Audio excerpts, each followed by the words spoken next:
So here's the thing, gang. I'm not going to stop at all. I'm going to keep on playing, but I'm only going to put that part on YouTube for a while so that those fools will think that I actually stopped playing there and they saw everything there was to see. But in reality, you saw just a little bit more.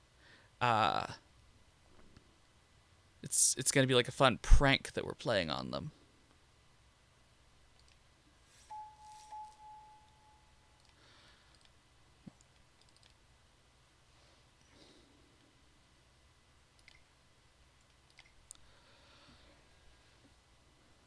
Round 1.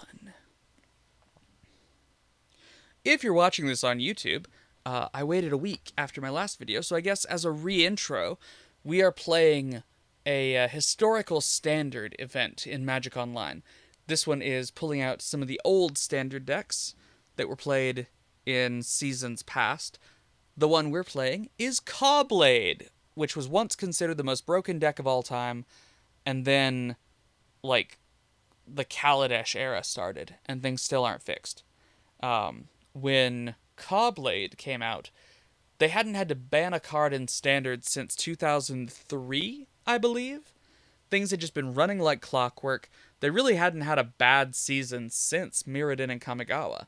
And then out came Caw-Blade, with Stoneforge Mystic fetching up Batterskulls and Swords of Feast and Famine, and Jace the Mind Sculptor playing Magic the Gathering for you while you walked away to get a Dr. Pepper at the front of the card shop. And they had to ban both, and people were like, wow, this is a new low. I can't believe they had to ban 2 cards in Standard simultaneously. Obviously, from our lofty heights, this looks a little bit silly. The deck is based around the card advantage engine of Squadron Hawk, which fetches out 3 other copies of itself when you play it. It's got Stoneforge Mystic, which allows you to tutor out really powerful equipments and then cheat them into play at the end of the opponent's turn for 2 mana. So you can get your Batterskull, which is just a 4/4 Vigilance lifelink that's hard to kill on turn 3. You can get Sword of Feast and Famine, which allows you to play aggro on your own turn and control on your opponent's turn, and also makes them discard cards. And you can get Sword of War and Peace, which just gains you life to get you past the burn decks that previously were picking off your Stoneforge Mystics with lightning bolts. It had some counter magic in the form of Spell Pierce, which is criminally underrated. It forces the opponent to play in a slower, clumsier way, or risk losing all of their spells to 1 of your mana. It has Mana Leak, a card that should be in every single Standard environment, but the cowards at Wizards of the Coast won't give us back. You know who you are. Cowards. It's got Dismember, an excellent removal spell. 4 life and 1 mana to kill most creatures. Consecrated Sphinx. That is a truly massive threat. For each card the opponent draws, draw 2 cards. Even if the opponent is just playing a fair game, drawing 1 card per turn, you're still going to outpace them so fast. And if they have things like Preordain in their game plan, that's just 2 more cards for you. And it has Jace Beleren, which only made sense if you were playing in 2011. This is not the build that made the deck a dominant metagame force. That version would have had 4 copies of Day of Judgment, and this one has 1 in the sideboard. A control deck should have 4 copies of a 4-mana Wrath. And the fact that it doesn't really hamstrings it in an open field. The only reason it doesn't have 4 copies is because Day of Judgment isn't particularly good in the mirror. And when this version of the deck, with Sword of War and Peace and Batterskull, was finalized, the field was basically Caw-Blade at the top tables, other decks losing. So you didn't put in cards that would be good against the red-white landfall burn zoo decks. You didn't put in cards that would be good against vampires. You didn't put in cards that would be good against Volok at ramp. You only played cards if they made sense in the mirror. And Day of Judgment does not. But for an open event like this, I checked, and yeah, they do have decks that board wipes are good against that are not Caw-Blade. So that's an oversight.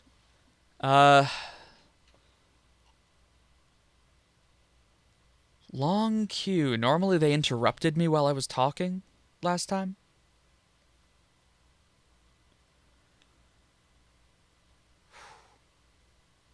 Anytime the Magic Online queue lets me finish a thought, something is terribly wrong. Let's have a look at our sideboard. So Deprive was in the first dominant version, the version that won Pro Tour Paris. It's just a hard counter at the cost of bouncing a land, which is a horribly steep cost, actually, especially in a deck where a lot of your lands are going to come in tapped after you do that. One more Dismember if you need to kill more creatures. The Batterskull is because almost everyone was playing Artifact Destruction in the main deck. Notice that we have a Disenchant. And if your opponents are playing Artifact Destruction in the main deck, it's good to have two Batterskulls that you can bring in afterward just to run them out of resources faster. Flash Freeze hits red spells, hits green spells, hard counter against either one. Pretty good against Volakut Ramp, where it counters all of their spells for 2 mana. The Disenchants were mostly for the mirror. The Celestial Purge hits a lot of relevant stuff. Hits, like, little goblin guys. Hits little necro guys. Pretty good in an open format. Condemn and Oust are just more removal. That's just, oh, God, we forgot to have 4 Day of Judgment. We need more removal for their Primeval Titans and such like. And speaking of Titans, we have one of Sun Titan. It can recur a destroyed sword, it can recur a destroyed Stoneforge Mystic, or a Squadron Hawk, or a Field of Ruin. I'm sorry, not Field of Ruin. I forgot what decade it was for a second. Tectonic Edge. The winning version of the deck at Pro Tour Paris had a one of Baneslayer Angel, and the other teammate of that one at the finals of Pro Tour Paris had a one of Elspeth Tyrell, so there's a long-standing precedent of having a single large white spell. It's just, in this case, a way of recurring swords instead of a way of gaining life.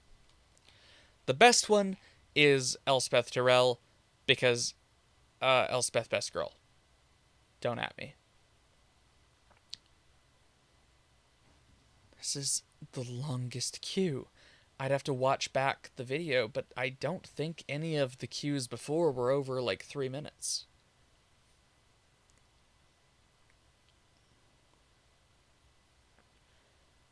This is just one of the drawbacks of Magic Online versus Magic Arena. Magic Online, in my opinion, offers far superior gameplay because you can play Legacy, the best format. The best way to play Magic the Gathering, the most skill-intensive and exciting one with the most diversity of decks that you'll run into. And it allows you to play Modern, the second best format in Magic, for the same reasons.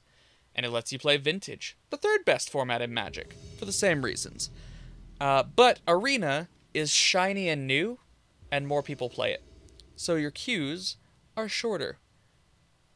But I would like to play first. We have Spell Pierce up, we have Mana Leak the next turn. I'll keep it, even though it doesn't have an aggressive play. Feels foolish.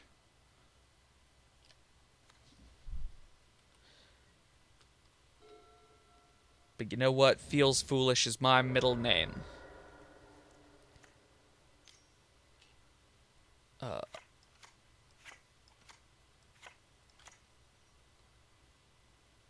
I don't know what we're up against.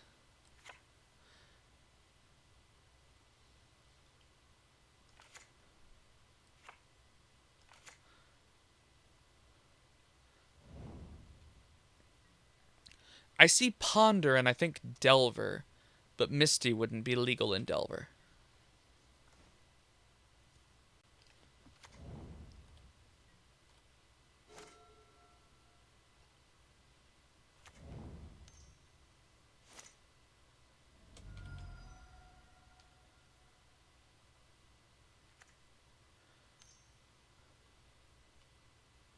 I really ought to Spell Pierce that.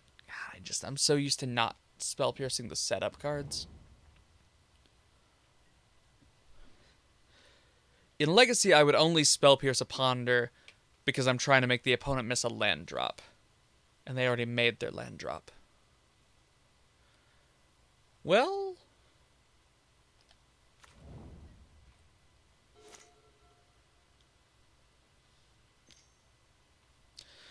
fine, I'll spell pierce it. Jeez.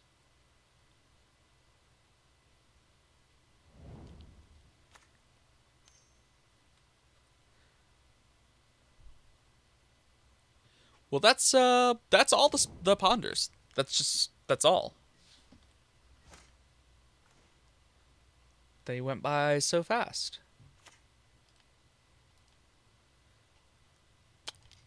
Guess we'll go in for one poison.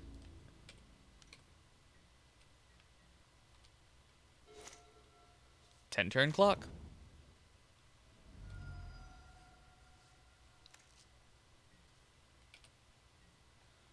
Oh, it's Splinter Twin. Okay, yeah, it's Splinter Twin. Ha! What a goofball I am.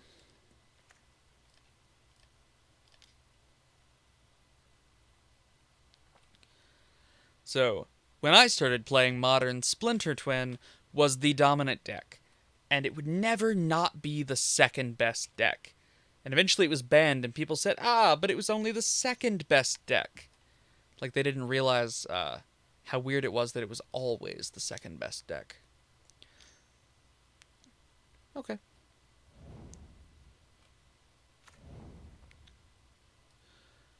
The power of Splinter Twin was just the fact that it doesn't need to combo. It just needs to threaten the combo. You basically play a control or tempo game, but always with that risk that if the opponent should happen to tap out, you'll just kill them. A flash 3-drop, a sorcery speed 4-drop, and the game is over.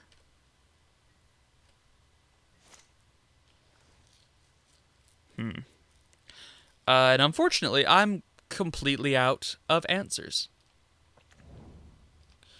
But I have this one really beefy threat. We'll see what happens.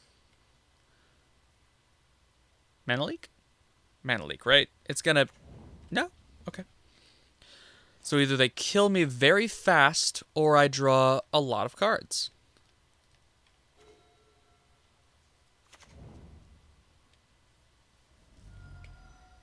I guess it could be both.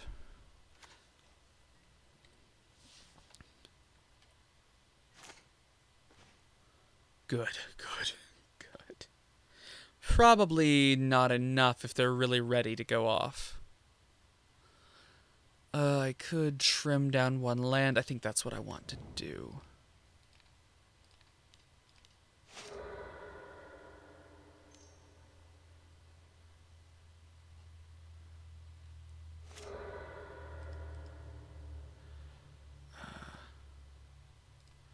Let's make them use that blue mana. Beginning of combat, I'm going to animate. I could have cast the Stoneforge Mystic. That was definitely an option I had. But I feel like running out too many threats is just an unnecessary risk.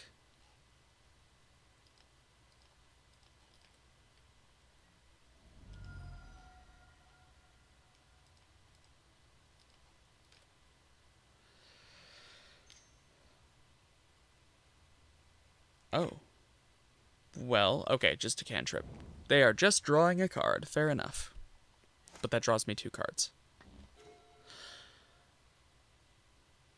And suddenly, their strategy switches to mill. I will draw 1,000,000 cards and run out of deck.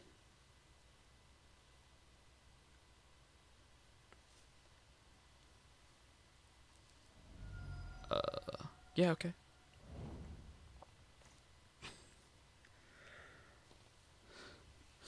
A million cards was a slight exaggeration, but only a slight one.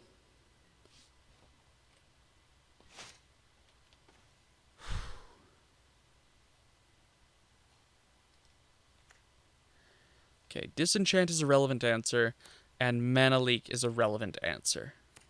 Let's put them over there. Stoneforge is the threat I care about. Jace is a threat I care about. Not you. The other Jace. I'd like to keep up 4 mana, which doesn't quite let me cast the Jace this turn. So I think I'll just be casting the Stoneforge Mystic this turn.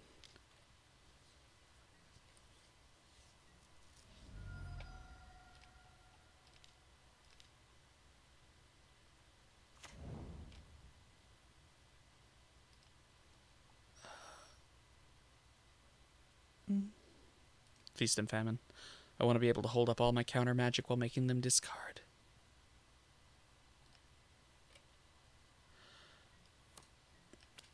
Alright, considerable discarding must now occur. Okay.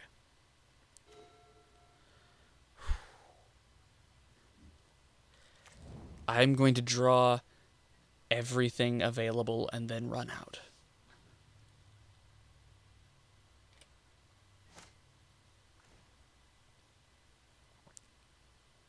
I want the mana right now because I have so many cards to cast with it.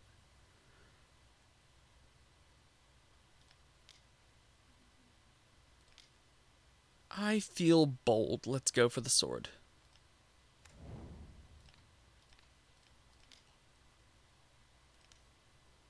It leaves me enough mana for both Mana Leak and Disenchant.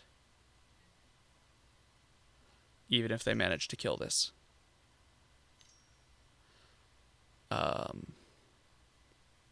They have 4 mana up, so I can't leak that. Okay.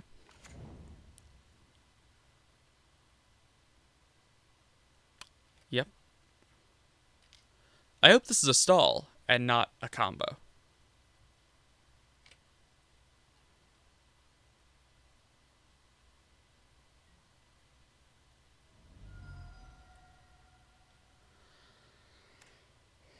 I will never be comfortable casting 2 Jaces against Twin, so I might as well discard the second one. Oh. That's also a good answer. They have 4 mana up. So first thing...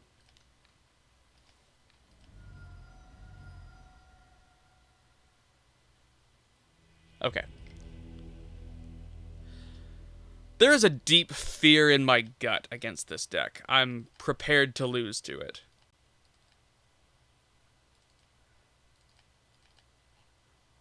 I think I am the control in this one, unfortunately. Condemn and Oust are absolutely worthless in this matchup. Deprive is not awful, but not good enough. Obviously... No, not you. Jace Bellerin is out. Jace is really too slow. I'm afraid to have the full 4. Consecrated Sphinx worked out very well that time. I'm very worried it won't work again. I'm going to cut the War and Peace. It protects from Bolt, but that's really all. Into the Roll is... It's a little bit awkward. Do I want to trim one? Not really. I feel like I'm overboarded for this particular matchup. Like I have more things to bring in than I do to cut.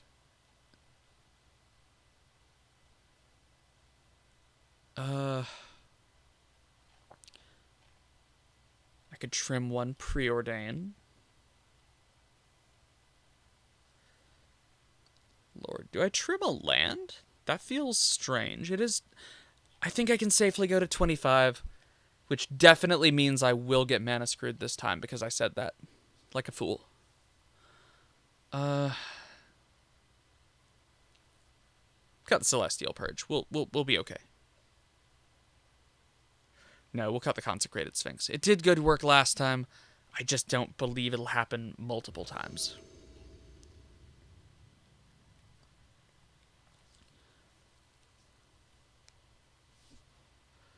It's pretty rough.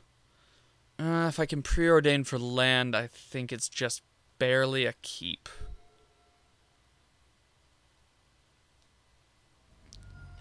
Deeply outrageous that they get Ponder and I'm stuck with Preordain.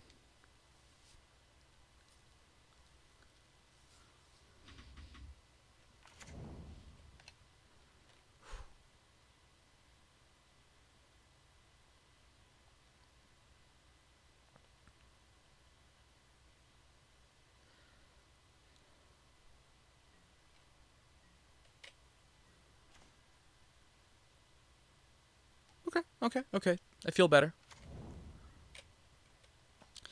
The crazy thing about Twin in Modern is just that it was at every time like the second or third best control deck, the second or third best combo deck, the third or fourth best aggro deck, the third best tempo deck, all at the same time. I mean, I can't counter it. I don't know why I'm reading it. I guess I can Into the Royal it?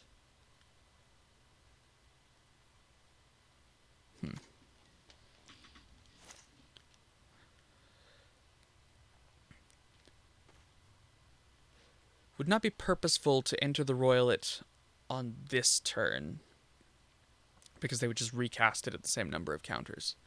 I should wait until I have something like a Spell Pierce?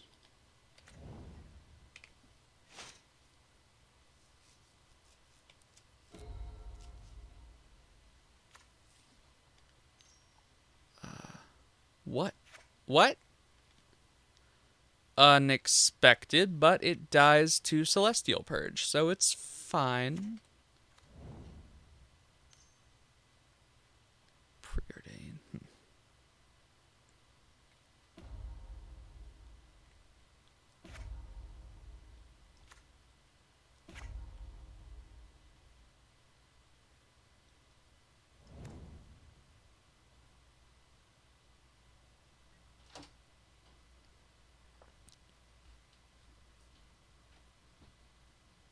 I guess I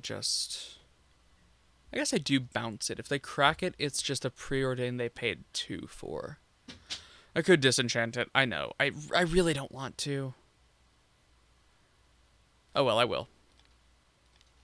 I'm fickle. I'm whimsical. They crack it in response. They paid 2 for a preordain. It's fine.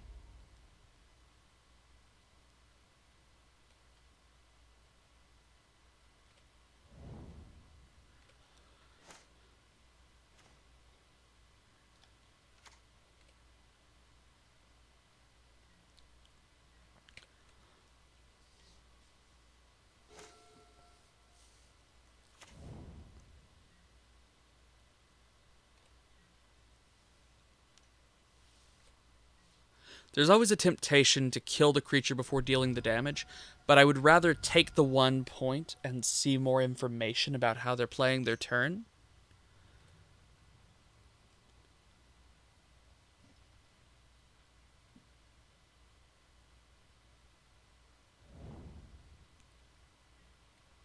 But now I think I will kill it unless they can counter me.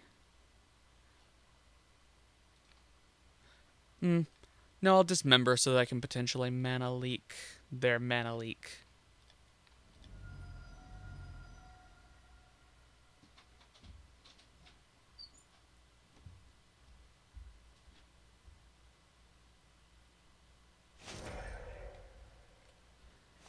It's good inevitability. It's a way of winning that doesn't care about the combo.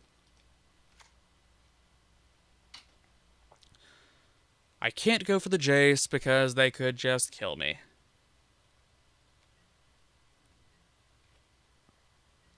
That is the power of Splinter Twin. You can't tap out if they have 3 mana because their first combo piece has Flash.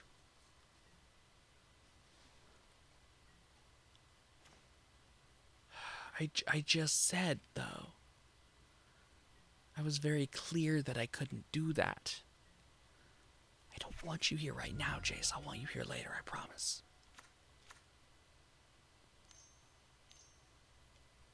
Well, we're fighting now.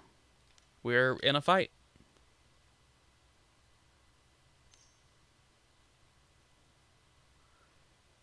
And they've won to an extent.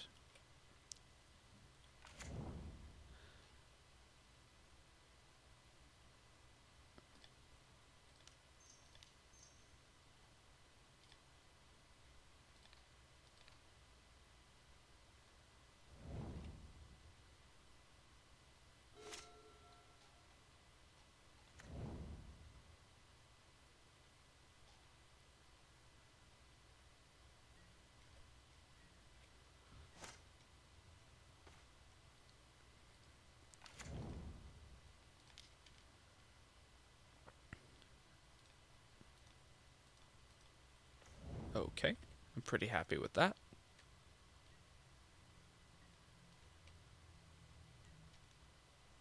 Not completely happy because I can't mana leak it. They have 6 mana, which allows them to pay for it. Because they're doing this on my turn, I can't even cut off some of their mana for the combo.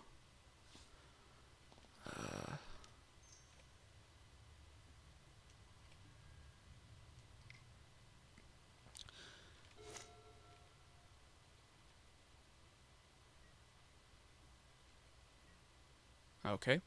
They're not going for the combo yet, because they don't need to. That's why Splinter Twin is so powerful. They just have a beater. They can wait for me to try to kill it.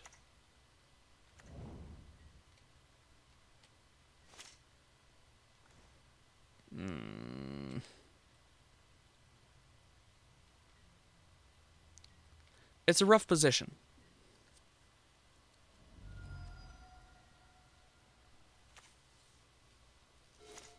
I put this entirely on the fact that they have Ponder, and I do not.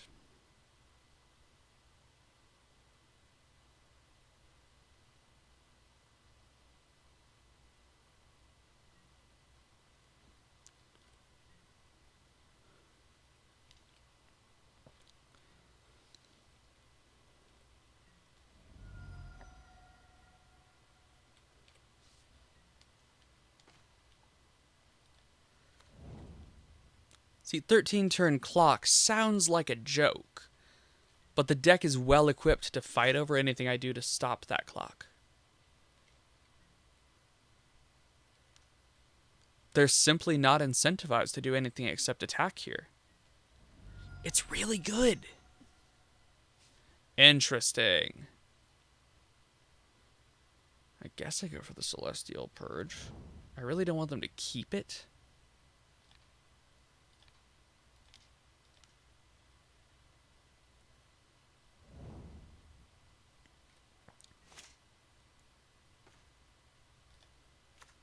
See, that would leave me 3 mana, which is not enough for a double mana leak, so I guess I just attack with an Inkmoth Nexus now.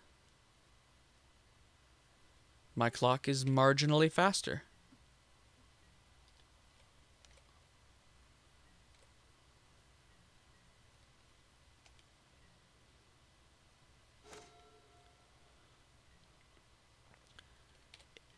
It really entertains me, and it takes very little, but one thing that entertains me is just the fact that they don't have a sound effect for poison counters. Any loss of life is dramatic. It's a musical sting. But getting poison counters, just, it happened.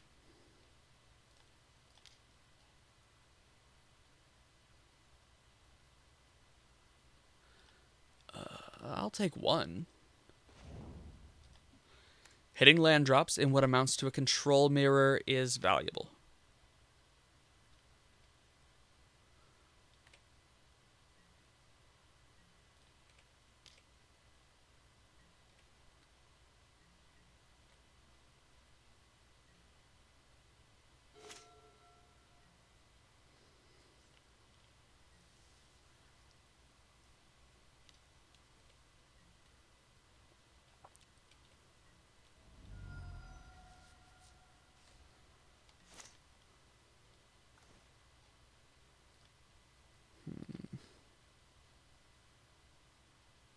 I have 8 mana. I can attack with the Inkmoth Nexus, cast the Stoneforge Mystic, and still hold up double mana leak. And therefore I will.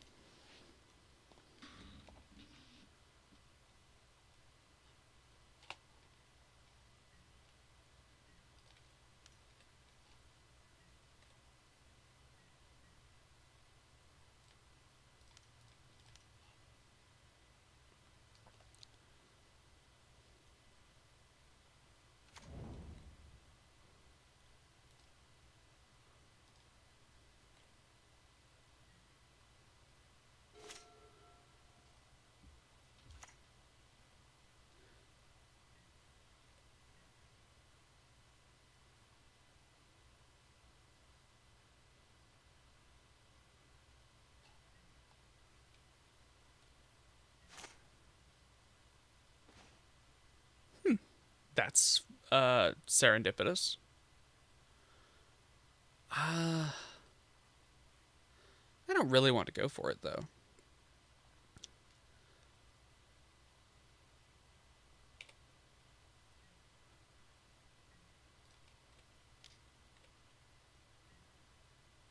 You might be thinking, wait, if you had the mana to attack with the Inkmoth Nexus and cast the Stoneforge Mystic, didn't you have the mana to resolve a Jace? And, like, yeah. Yeah, I did. Okay. But you dance with the one that brought you. Alright?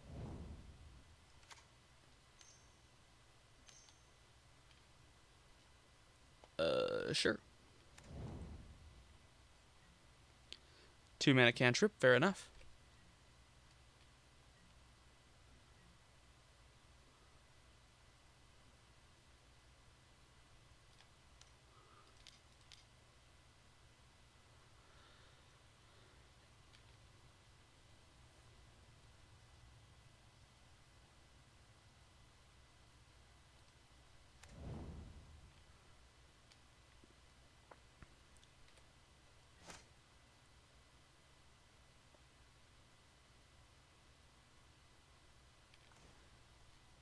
Okay. Another good piece for fighting over this.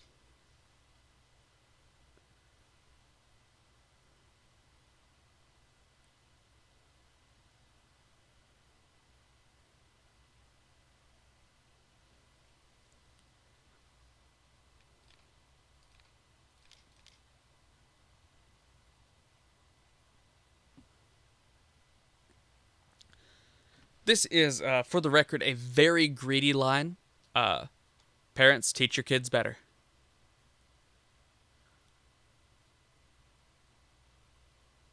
It would be a superior line, probably, to just go ahead and try to kill the Exarch and equip the Stoneforge Mystic. Because this is tying up some of my mana, reducing the resources that I actually have for a fight. I'm just kind of thinking they've waited so long to answer this, I think they'll wait longer. What did they discard? Spell Pierce. Okay, good to know.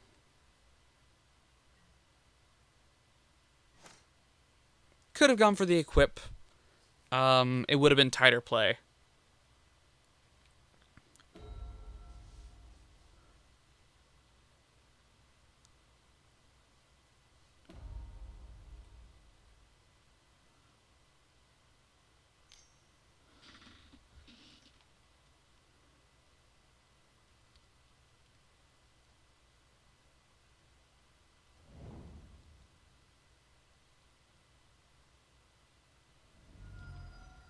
Okay.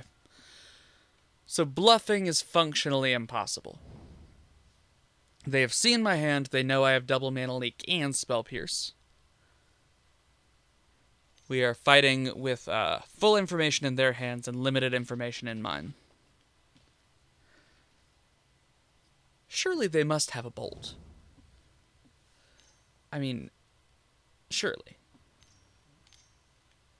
Triple red? What's triple red in this deck? Oh, are they? Oh, are they twinning? They're twinning. Oh no.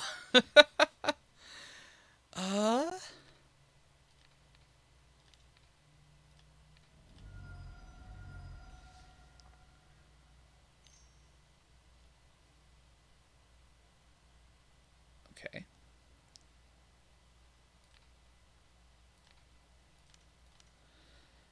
They have double blue, making it probable that this is something like double Dispel.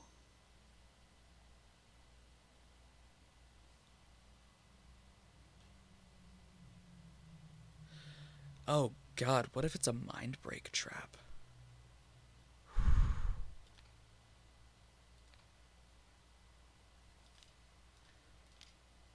It's gonna be amazing if this is a Mind Break trap.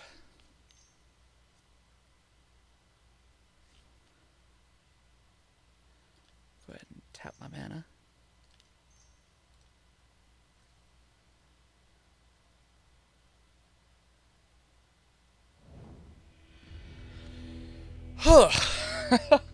That was very stressful at the end.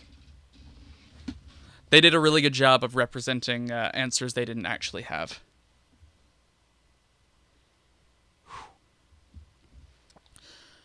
Okay, well, let's go again. Hopefully this is a shorter queue than last time. Oh, hey, we have somebody in the chat. How's your night going?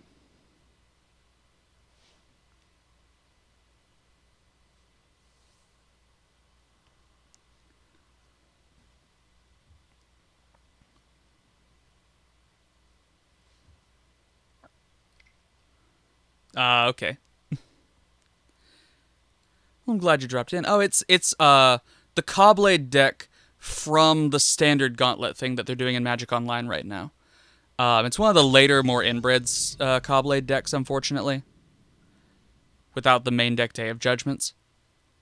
But it's a fun opportunity to play Caw-Blade. Well, hope you sleep great.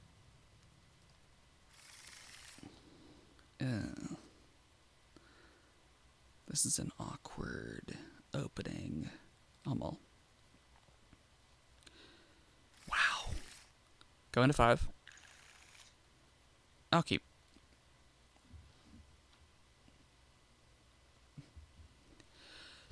My actual list would not be this one. If I'm choosing my own cards, then I definitely want the full 4 of Day of Judgment in the main. That's the main difference. And, of course, no Jace Bellerins.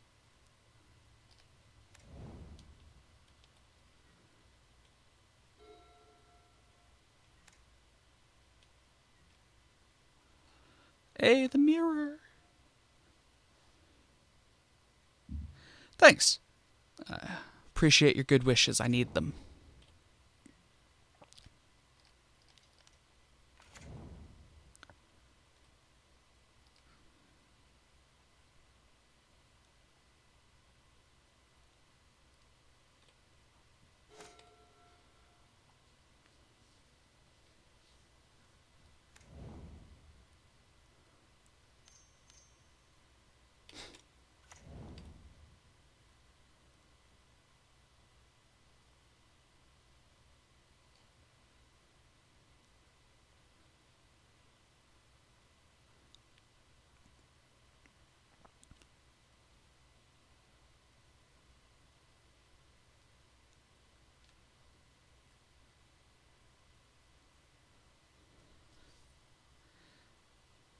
Yeah, they went for the Batterskull. This is somebody who has played Stoneblade in another format since Standard.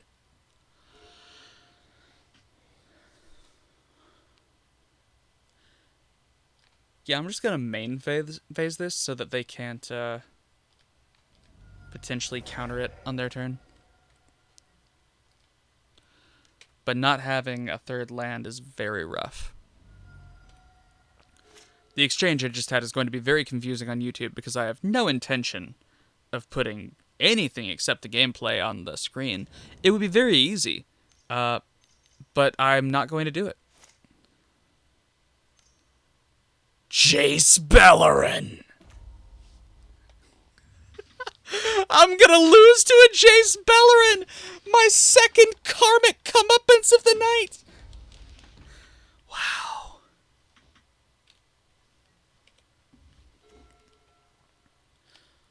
Okay, that helps. Well, I'm not gonna swing because I want to put in a sword. They're getting another card.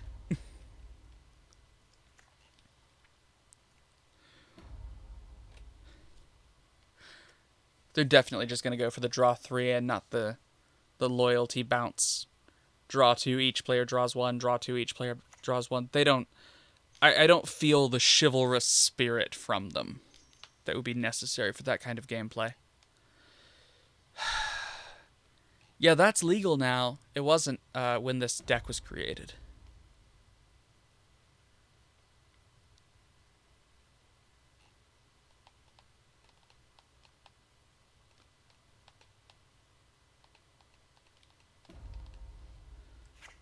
Interesting. Straight for the Fate Seal. Probably because I haven't made my 4th land drop, so they're hoping that they can cut it off. Let's take a quick look at the game log. And they did cut it off. My next card is not a land. Oh, God. And then I got so distracted by that I didn't flash in the Sword of Feast and Famine. I am a clown. Never forget.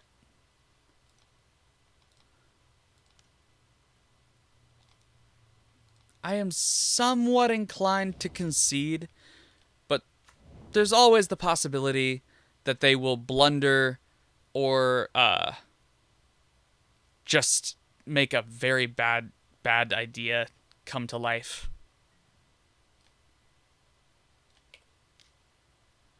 No. No, I want my sword. Oh my god, I am blundering real bad this game. Incredible.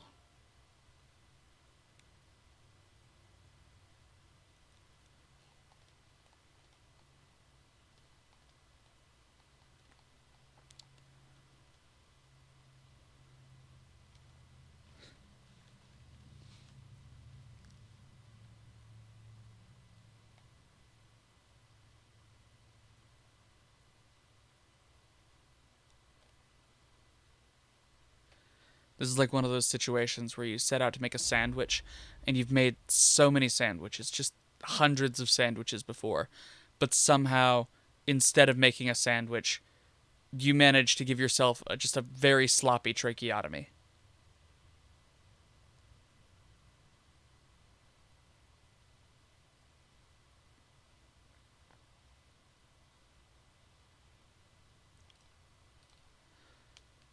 They are looking at my top card, and they are having to think very hard about whether they want me to draw that card, or whether they want to put it on the bottom of my library. What did they decide? What did they decide? It doesn't say whether they put it... Okay, that's troubling. Well, naturally I'm going to kill that before they flash anything in.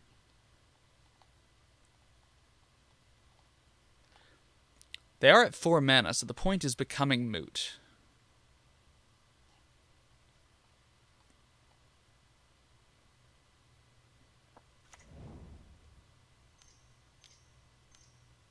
Right, they're just casting it.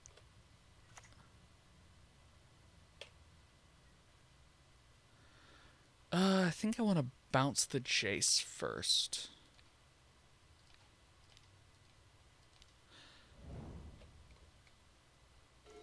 Costing it a great deal of loyalty. I could cast and equip the sword, in which case I'll get to untap... Yeah, that's the correct line. If they block, they're down a Stoneforge Mystic and I'm not. If they don't block, they're down a Stoneforge Mystic and I resolve a Jace.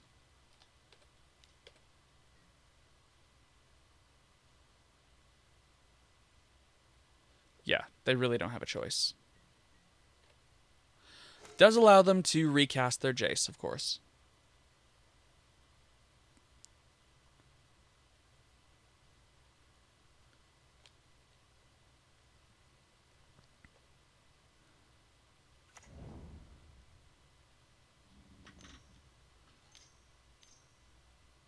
They could go for the bounce. Oh, God. Yep, Consecrated Sphinx. Okay. That does not die to dismember.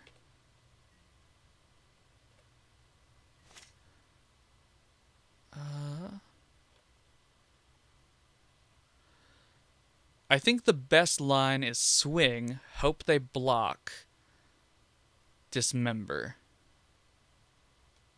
No, the best line is to Jace first. Because then if they don't block, they know I get to untap 4 lands. I could go for the bounce. Actually, yes, going for the bounce does secure me a sword hit.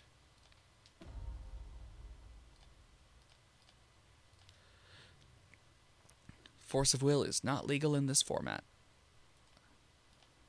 I'll bottom both.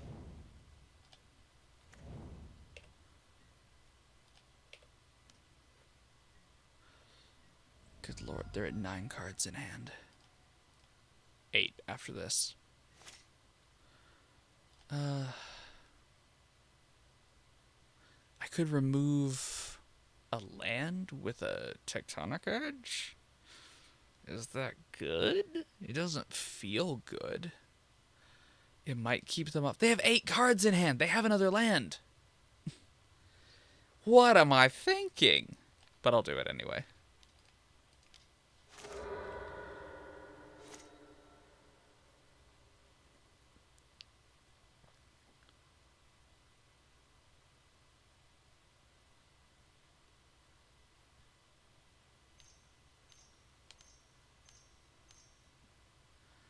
Five mana.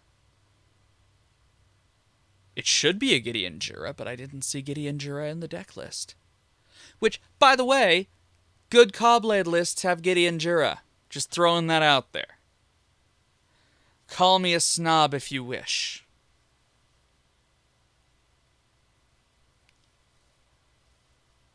Oh, okay. They just overpaid. Bounce or what?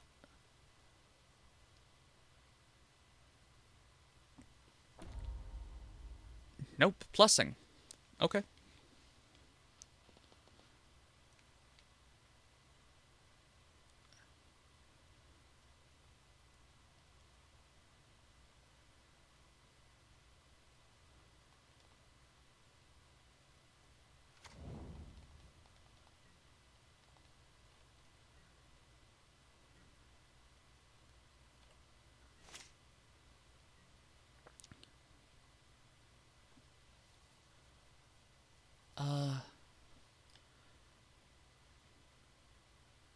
First, we brainstorm. Hitting a land drop sounds nice, so I'll take the tech edge. What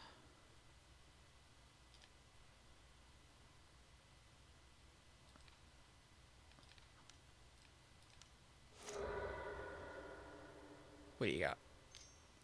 Tech edge back?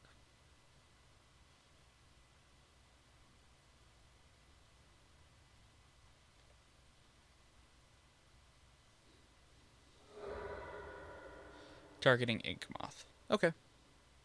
That's fair. I was, in fact, planning on activating it, full disclosure. Then we attack.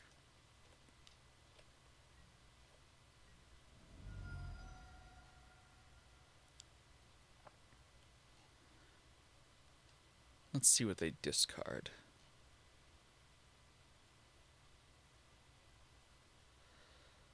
Must be a hard choice when you have so many cards in hand. Can't relate.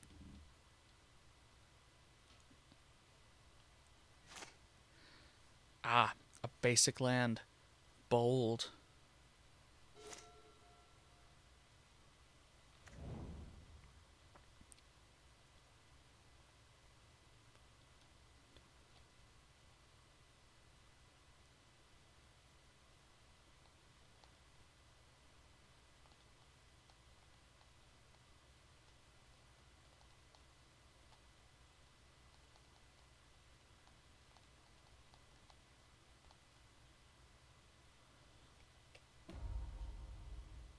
Okay, now comes the bounce.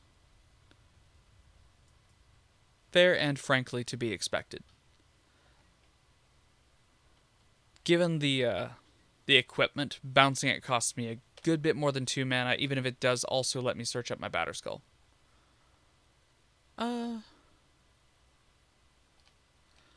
Gonna, speaking of the Batterskull, go ahead and 0.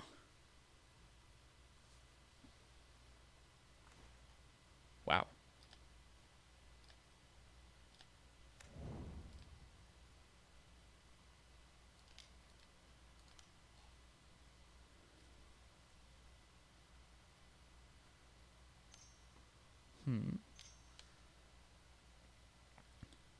Mana leak, I mana leak back. They have the spell pierce and I don't.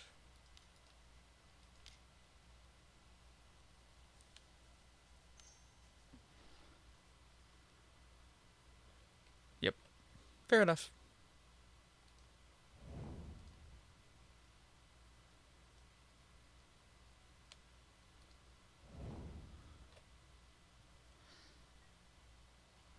If they have an untapped land, they can activate the Celestial Colonnade and kill my Jace, but at least they can't put a sword on it.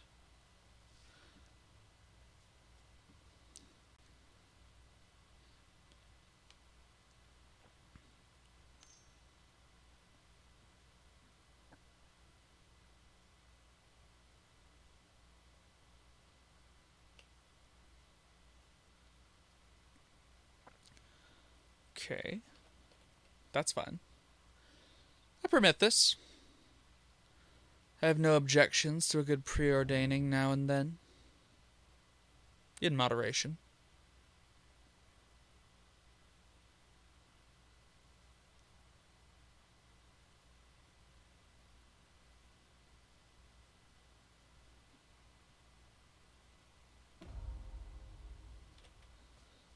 Fate Sealing.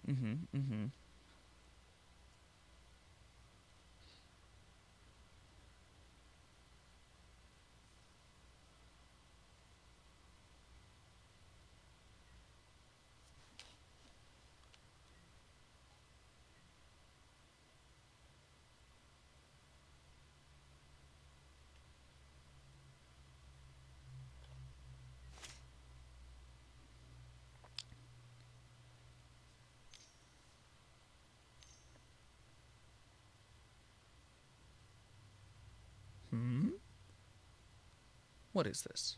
Into the Royal? Well, let's see if they can fight for it.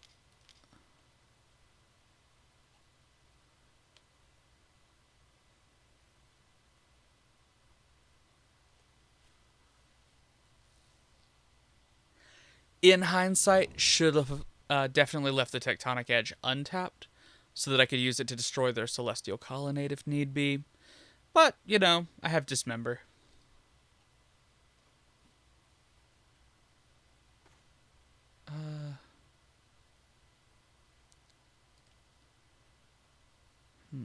Yeah. I don't believe they have counter magic, or else I think they would have used it. Am I wrong?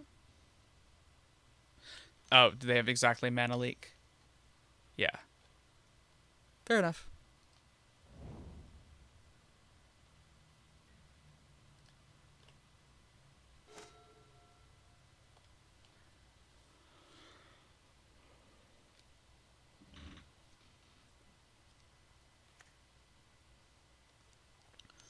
That is Colonnade mana.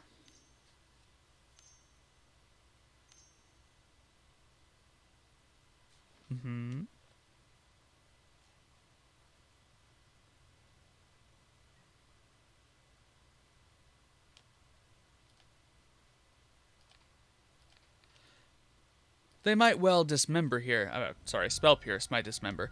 But if they do, at least they have to tap the Colonnade so they can't attack with it.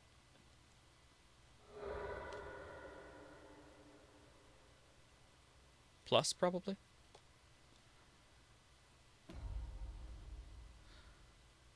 Let's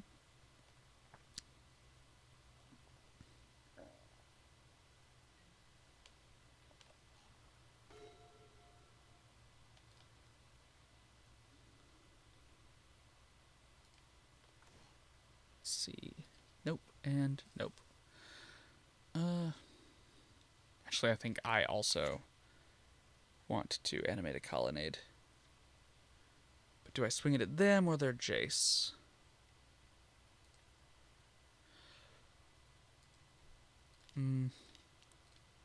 Them.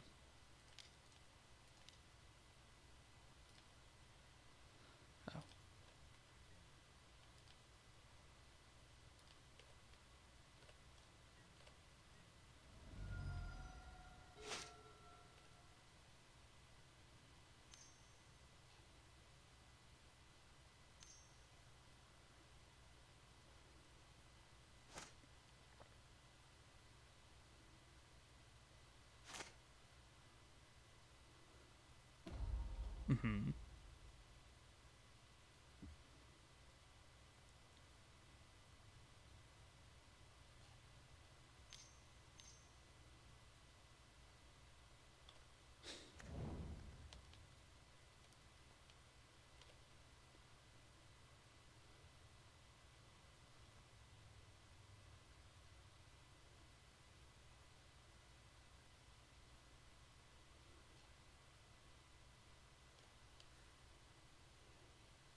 Second Hawk. Nope, okay. Hasty on the equip. In the face of disenchant. Not a blunder, just questionable.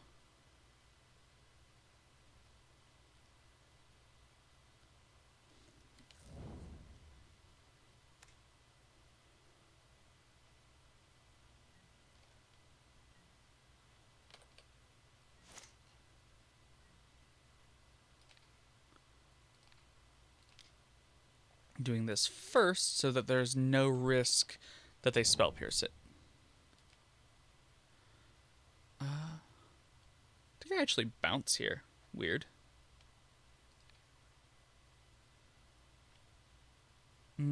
Is the tempo meaningful? No. I want a plus to keep it alive.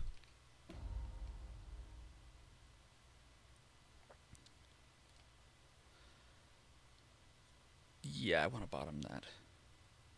Preordain is sort of technically a touch better than other things that they could potentially have, simply because it digs for other things that they could have.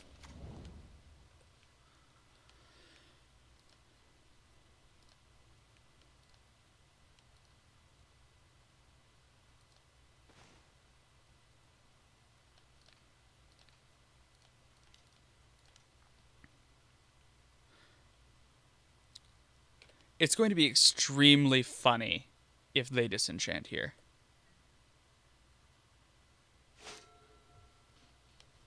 Ah, we forgot to shuffle these decks, of course.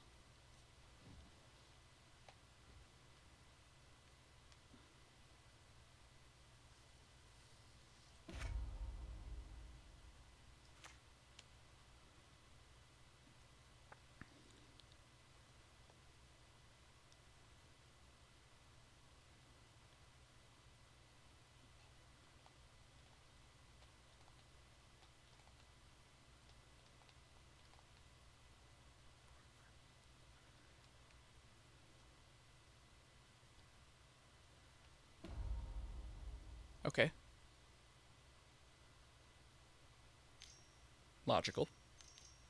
Oh. Is it a Consecrated Sphinx? Did I bounce that ages ago and then forget about it? Is that what happened? I'm just the worst.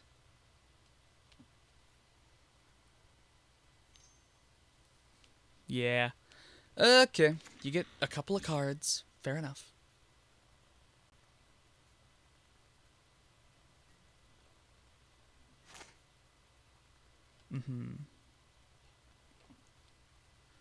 See.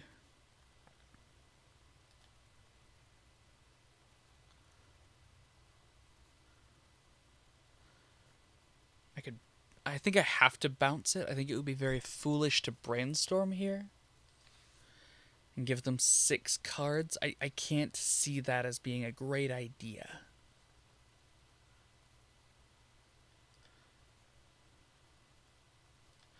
Or, first, we swing the Celestial Colonnade, see if they block it. Yeah, actually, that's a superior line.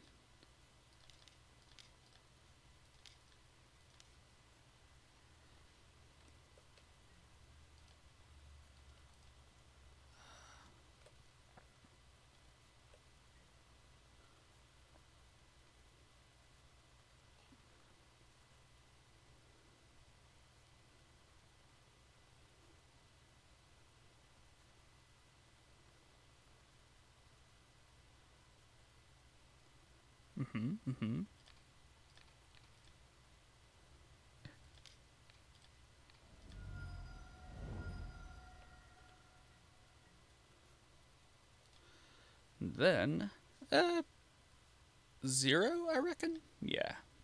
Cards are good, is the thing. I like having them.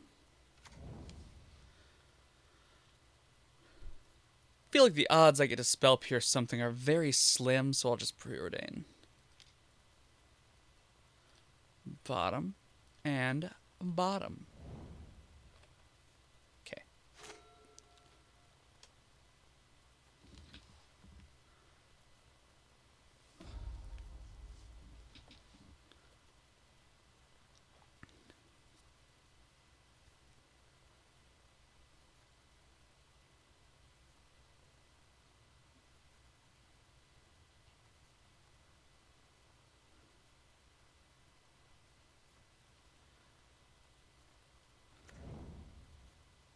Aw. That's unfortunate. No more colonnade hits. I was just getting excited to equip it. Mm-hmm.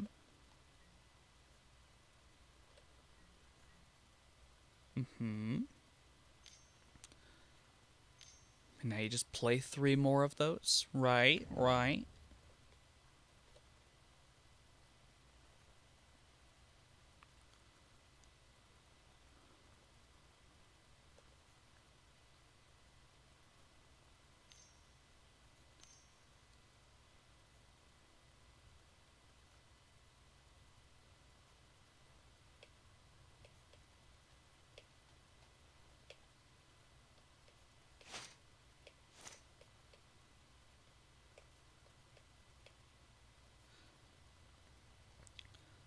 Some deep contemplation is happening. They are solving the mysteries of the cosmos. Mm-hmm.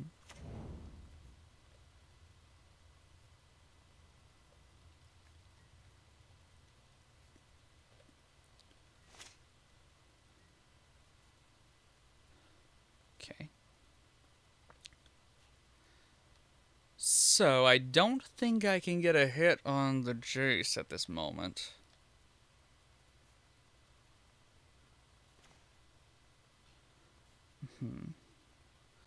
It's a little late in the game for Spell Pierce. Let's preordain. And bottom them. I should have Squadron Hawked to shuffle. It's been a minute. Okay.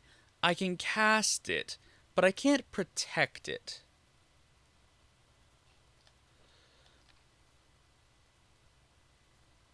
So first...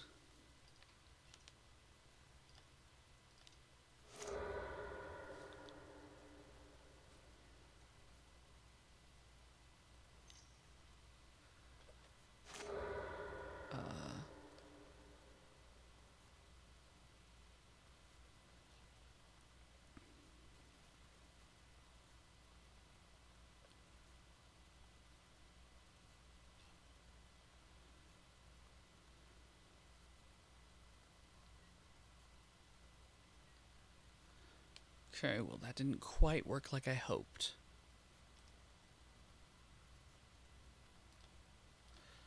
It's fine. It'll be fine.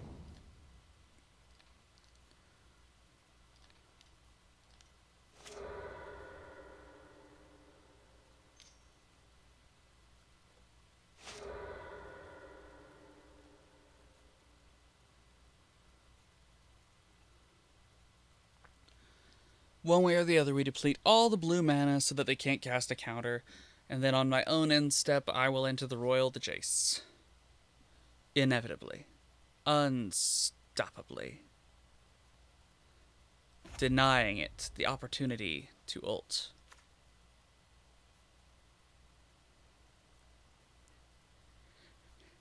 Like, they knew it was bait, but it wasn't bait that they could do something about.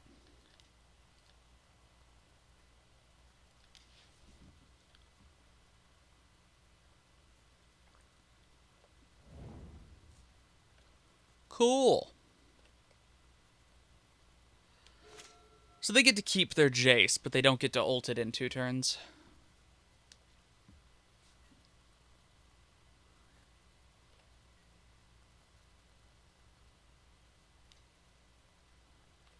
I, on the other hand, do not keep my Jace.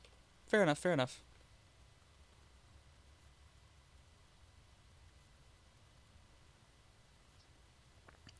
There is no compelling reason why they wouldn't recast theirs. I am tapped out.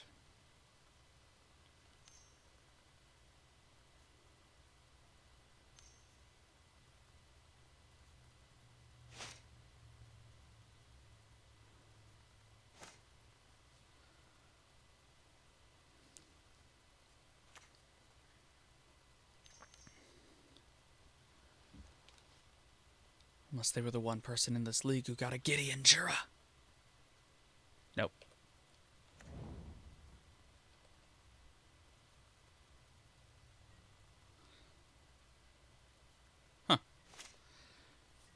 I don't really know that I see the benefit to not recasting the Jace. I don't know for sure what they might be holding.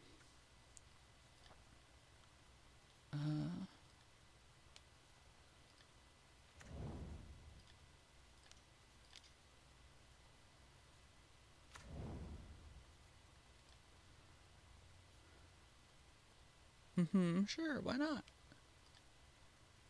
I'll take them.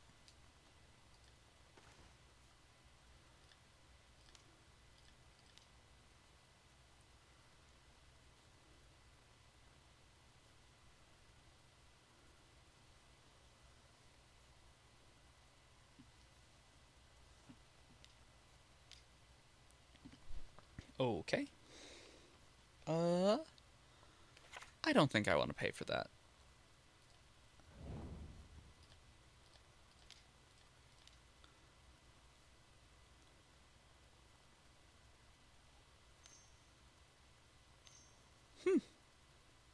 Wow, okay. Interesting choices are being made. Highly motivated choices are being made. I can't say I think they're extraordinarily wise choices, but they are interesting. They are worthy of experimentation.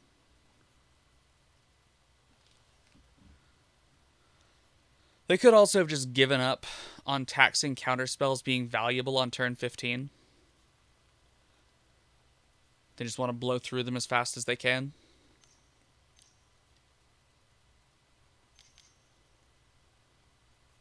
Mm-hmm.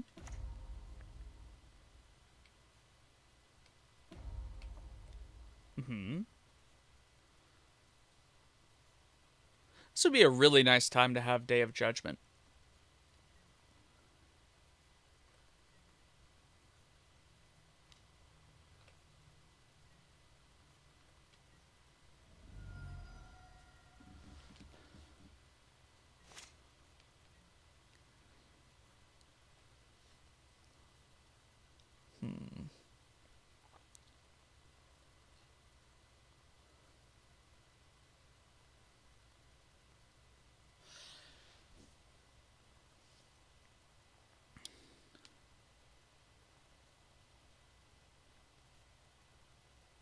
If I animate the Inkmoth Nexus, equip it, he destroys it, but he waits until after I equip to destroy it. So that's unfortunate. So that would leave me without enough mana to get a hit with the Colonnade. Maybe the mana leaks were correct tech.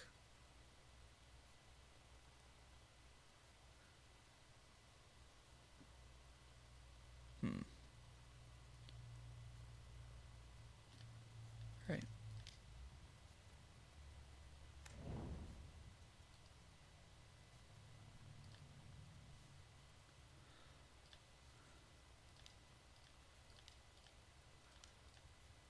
It occurred to me at the last possible moment that I was timing this incorrectly because they could have one more mana leak, but they didn't, so it's fine.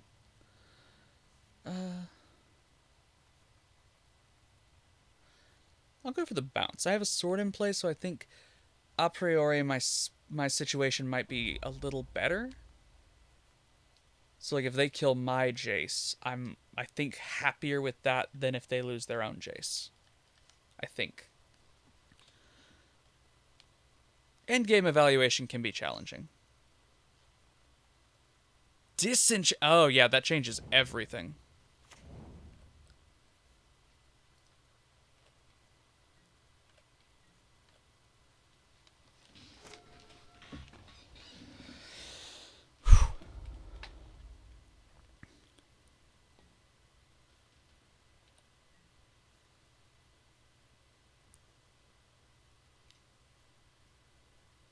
Oh, all at Jace. Interesting. Okay.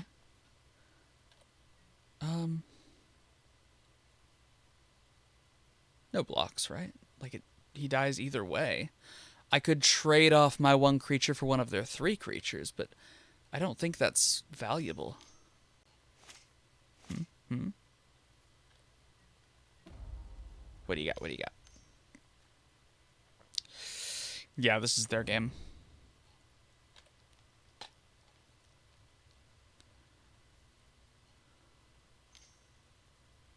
Hardcast.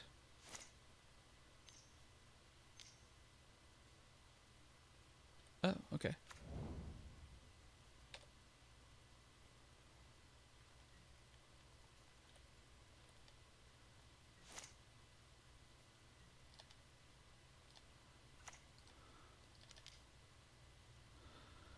I do have some blocks, but I think this game is theirs. I actually feel quite confident.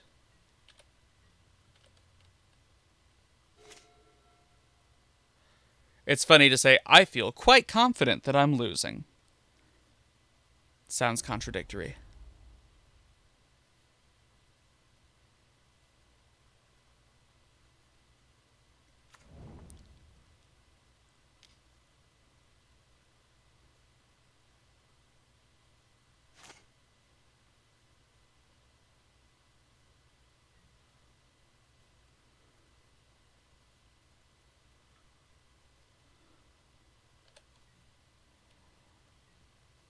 Oh, no attacks? Okay. That seems like an error.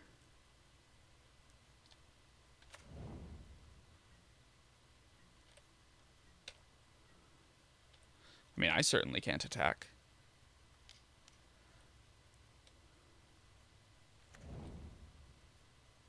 Okay.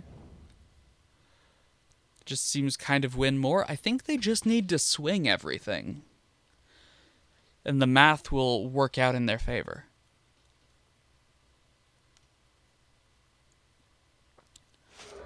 I don't mean to be too critical, because they have made plays so far that looked irrational to me but were correct.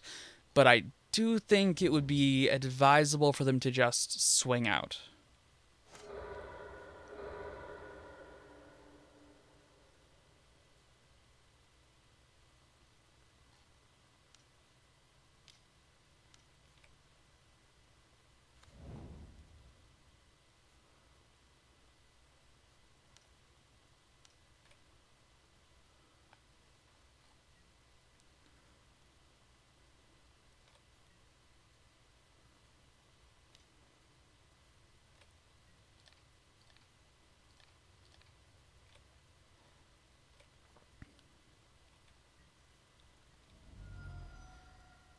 Yeah, see, they just turn things sideways. They're going to win at this step.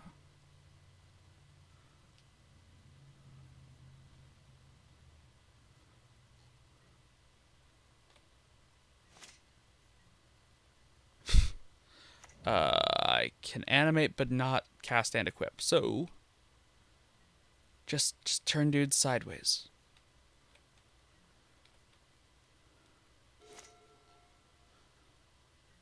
Horizontal, 90 degrees. Oh, wrong way. My bad. Excuse me. That one.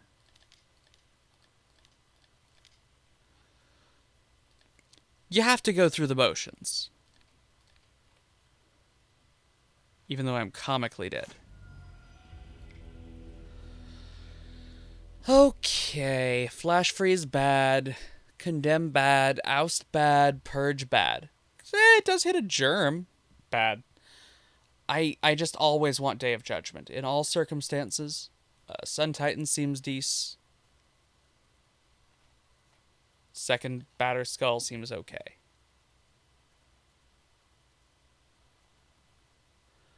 One more disenchant. I don't want to overload. I'll cut the Day of Judgment. I will bow to the wisdom of the masters. If it's bad, I guess it's bad. Spell Pierce good. Hawk necessary. Got one disenchant. I don't think War and Peace is very good.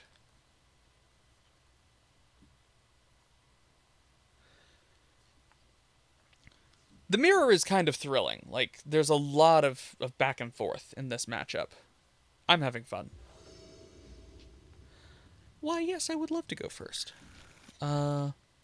No white source? No. I can keep this. It's not good, but I can keep it. It has a Spell Pierce, which is more relevant in this matchup on the play. But, I don't know, it doesn't have a Stoneforge or a Squadron Knock, but I really don't want to go to 5. I'll go to 5. And keep. Way better, actually.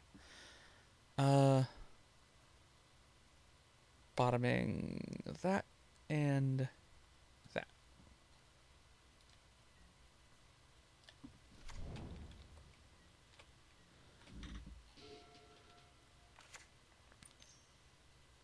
Preordain, yep. I go into the turn to Stoneforge Mystic, unimpeded.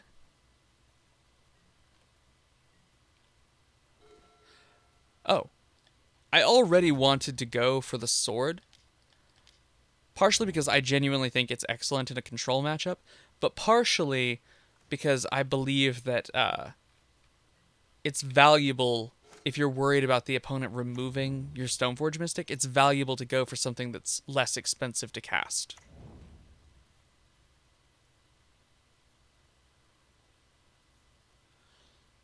If they kill the Stoneforge Mystic when you have a Batterskull in hand, you're stuck until, like, turn 5. But if they do it when you have a Sword of Feast and Famine in hand, then you just say, okay, well, you know, I'll cast it in a turn. But I will bring in the Batterskull. If it's in my hand, you know. Should just go for it. Do I want to? I don't want to dismember that. I want to wait for a superior target, like their Stoneforge Mystic. Giving me some slight regrets. Actually, it might be better to kill this and then go for the sword. They could Spell Pierce it. You know, this is very early in the game. This is the time when I think Spell Pierce is most likely to show up. Oh, nope, okay.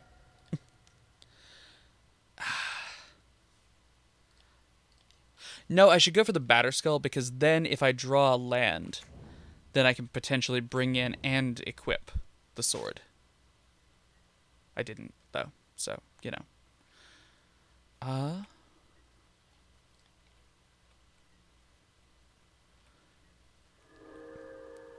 Would absolutely love a land. Oh, no.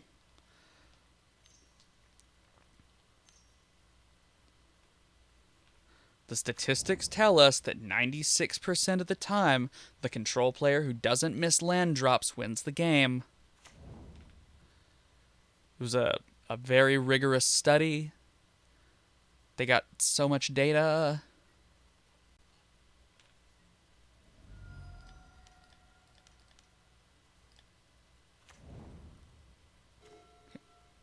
Well, it's a little late for that, but it will untap in a moment. Should I spread it out? No, I want the life.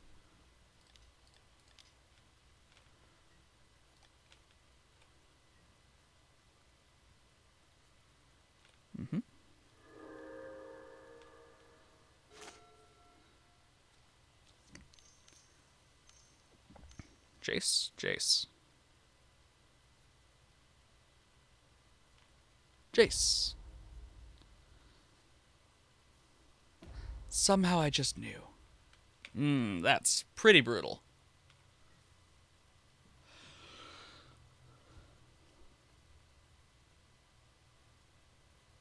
I can put the sword on the Mystic.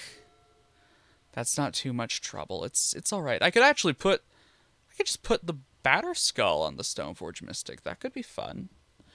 Or I could replay the Batterskull with the Stoneforge Mystic. One way or the other. Is that better? I think that might be better. I guess I also could have equipped the Inkmoth Nexus.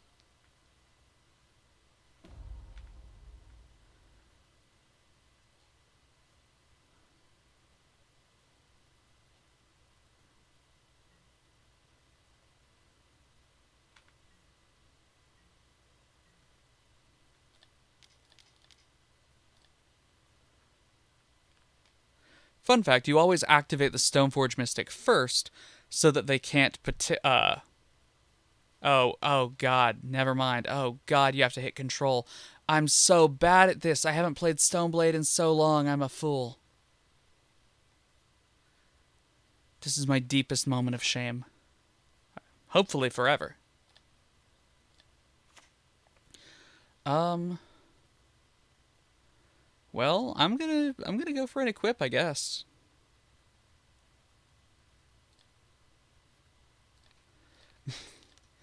We've established that I fail at returning it to the hand and putting it in. You're supposed to activate the Stoneforge Mystic, holding priority, and then bounce the Batter Skull. Okay? That's what's supposed to happen. Because that way, if they, like, activate in the middle, then it's... I don't even want to explain it anymore. I'm so ashamed.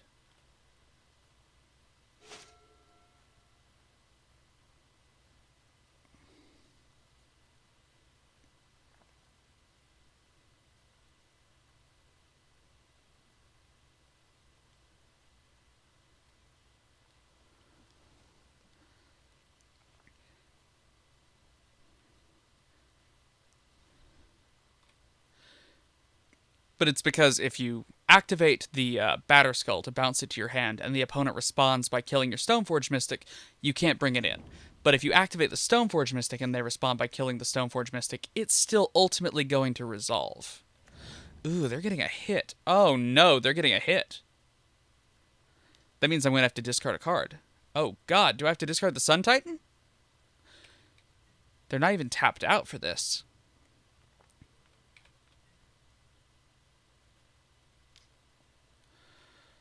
Oh, I think I do want to discard the Sun Titan and keep the Disenchant. Gross.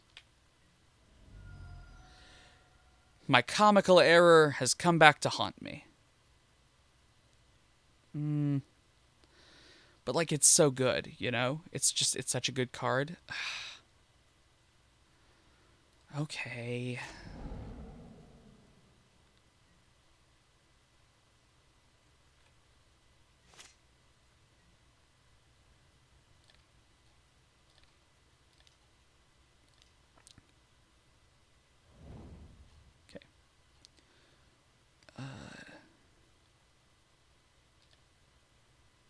Activate. Equip. Why this one? I don't know. Actually, in hindsight, it should have been the Stoneforge Mystic. I'm a little frazzled from that error, I won't lie.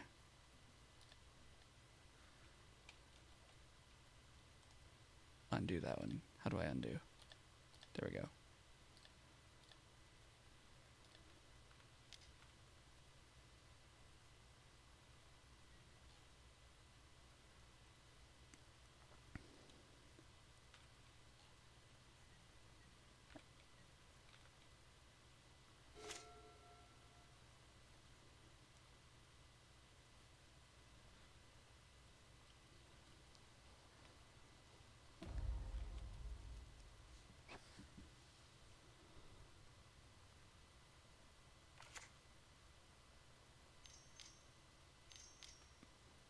Sphinx? Big Sphinx. But at least they're tapped out, you know? That's something.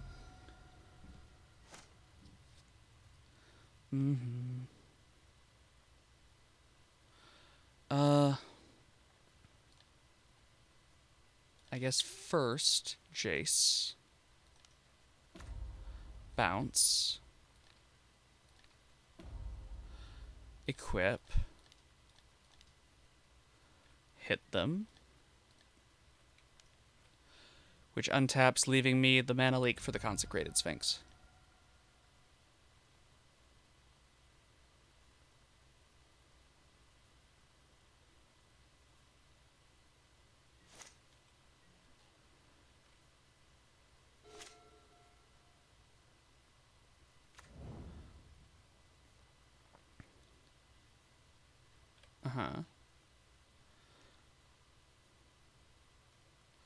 I am not worried that they will spell pierce my mana leak. I have lots of mana.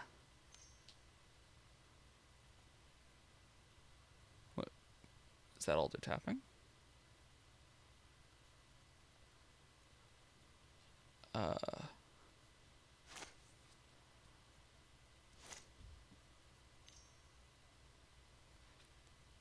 Okay. Mana leak wouldn't stop that.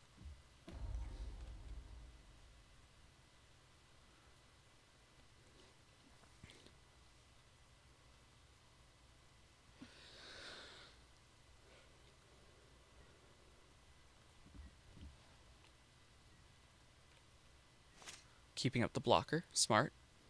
Especially since I boarded out my Sword of War and Peace.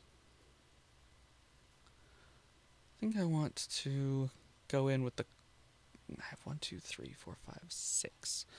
I would still have Mana Leak up for whatever that's worth. Yeah, I'll go for it.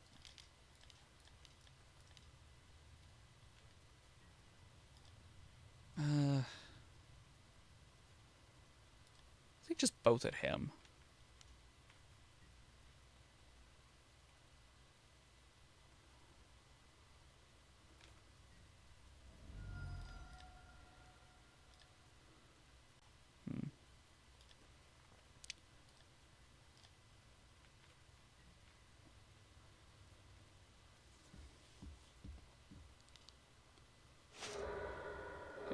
Fair enough.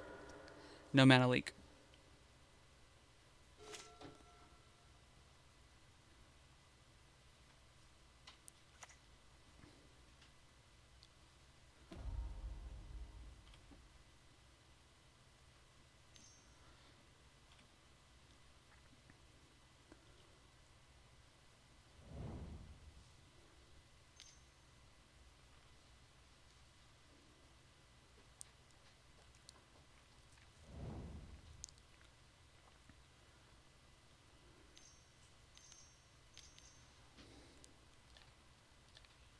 Oh, right.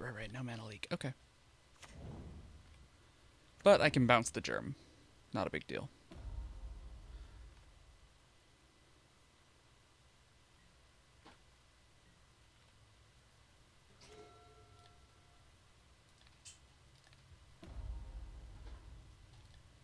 And...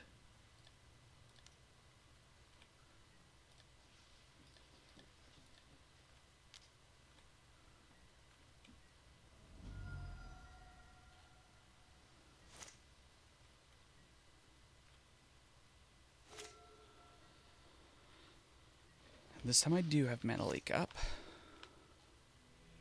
Oh, they flagged. That's unfortunate, because that... Control mirrors are tense and stressful, and I spent a lot of that time very focused on what I was doing. But it really is a lot of fun. Alright,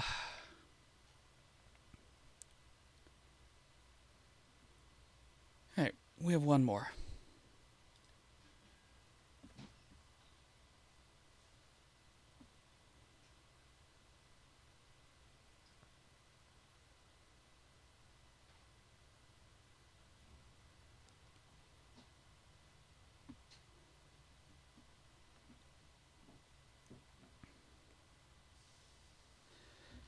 Frankly, that was a grueling bit of Magic the Gathering.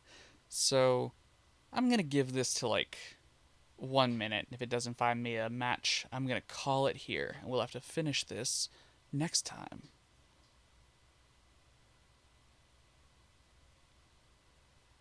Control mirrors just take a lot out of you. Like psychologically and a little bit physically.